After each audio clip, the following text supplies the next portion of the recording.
திருவண்ணாமலை மாவட்டம் சேத்துப்பட்டு வட்டம் பெரணமலூர் ஒன்றியம் ஆவணியாபுரம் அரசு உயர்நிலைப் பள்ளியில் சாரண சாரணிய மாணவர்களுக்கான ஒருநாள் புத்தாக்க பயிற்சி நடைபெற்றது. பொறுப்பு தலைமை ஆசிரியர் சரவணன் தலைமை வகித்தார். சிறப்பு விருந்தினராக பெரணமல்லூர் காவல் ஆய்வாளர் திருமதி எம். மங்கையர்க்கரசி சிறப்புரையாற்றினார். மாணவர்களுக்கு ஏற்படும் பிரச்சினைகளை தீர்த்து கொள்ளவும் தொடர்பு கொள்ள வேண்டிய அலைபேசி எண்கள் குறித்தும் போதை விழிப்புணர்வு குறித்தும் உரையாற்றினார்.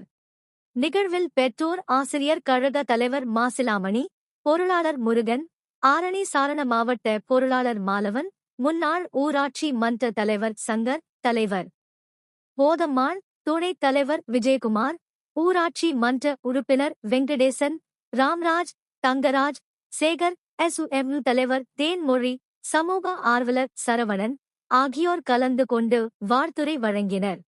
மாநில சாரண பயிற்சி ஆணையர்கள் லோகநாதன், கீர்த்தி மணி, ஒருங்கிணைப்பு ஆசிரியர்கள் முருகன், நாராயணமூர்த்தி, மோகன்ராஜ், தமிழரசன், சந்தோஷ்குமார், பிரிட்டோ, சங்கரராஜ், சாரணிய ஆசிரியர்கள் பிரதீபா, ரேவதி ஆகியோர் கலந்து கொண்டனர். நிகழ்ச்சியை ஆசிரியர் மோகன் ஒருங்கிணைத்தார்.